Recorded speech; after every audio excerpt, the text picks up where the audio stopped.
Tonight's episode of Off the Hook is presented by the Boathouse. At the Boathouse, boating is a way of life we embrace and share with our customers. We are boaters and we understand your passion to be on the water. Our passion is enriching your experience on the water.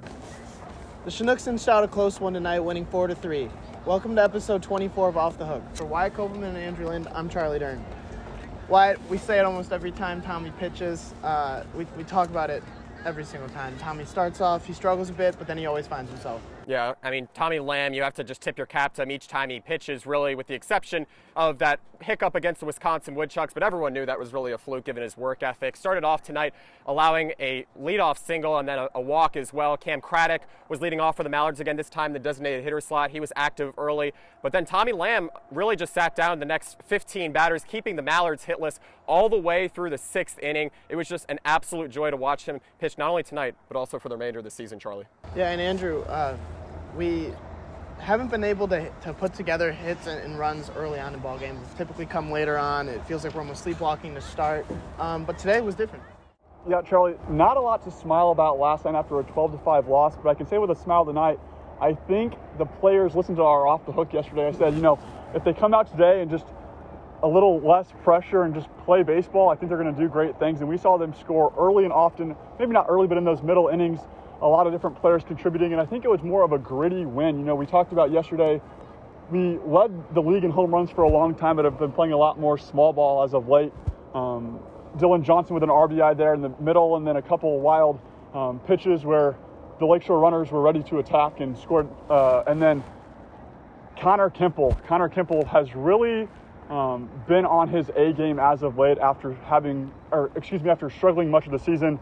I think back to a couple weeks ago where he was batting in that 170 mark, and we said, Connor, what are you doing to kind of improve upon your current at-bats? He talked about, watching a lot of film of him, talking with Coach Akery, and just kind of really trying to get better day by day. And now it's pretty clear that he's been trying to make those strides to be better at the plate. Well, Andrew, he really has put together a lot of pieces of good hitting, especially as the Chinooks wind down these home games in 2021. Hard to believe we only have one more home game here at Capco Park, so everyone's trying to make the most of it. You really have nothing to lose with the Chinooks being mathematically eliminated. But in addition to Connor Kimple, the Raging Cajun, you also have to look at the former Fighting Illini, Nathan Aide.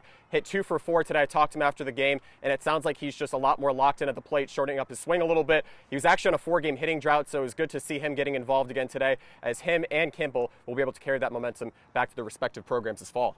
Well, kind of going back to Tommy Lamb, lately he's been pitching really great. He pitched well in the MLD Showcase, and in the last 7 starts that he's had, 5 of them, he's pitched more than 6 innings. Yeah, Charlie, Tommy Lamb has really represented the city of Grafton to its highest peak. You talk about a guy like Tommy Lamb that's just come out and absolutely shoved against really almost any opponent in the Great Lakes West Division. He's seen some lineups like the Mallards twice, but actually he had not seen this Mallards lineup since the season opener in Madison at Warner Park on May 31st. Came back tonight. Looks like he'd just seen them yesterday. So he was really dominating early, like I said, retiring 15 batters in a row, holding the Mallards hitless for quite a long time. But then you also look at Tommy Lamb only allowing 7 earned runs in the past 7 games. And then also he's pitched 6 innings in 5 of his last 7 starts. So that really says a lot about his poise and a lot of the support that's come around him. I think everyone knew that this would be probably their #1 go-to guy coming from Oklahoma, looking to actually get into the rotation at a winning college program like Creighton of the Big East. And now he's going to have a lot of momentum on his side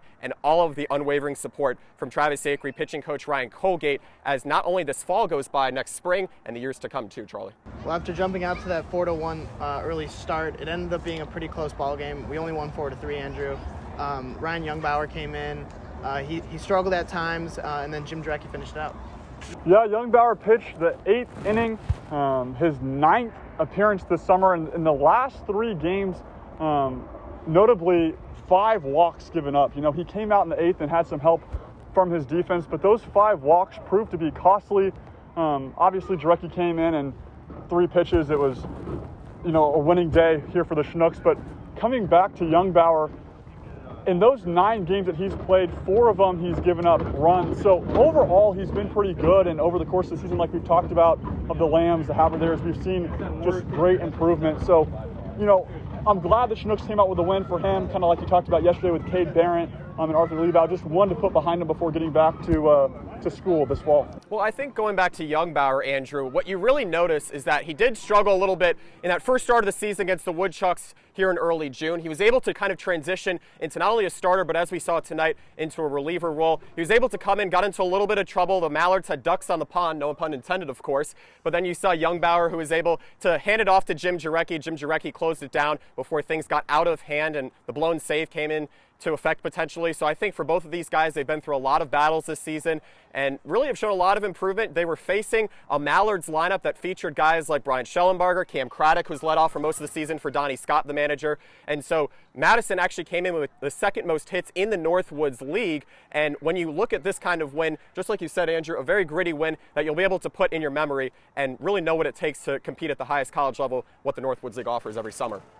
Returning to Capco Park Saturday night for the season finale of Off the Hook, the Chinooks are back playing the Booyah.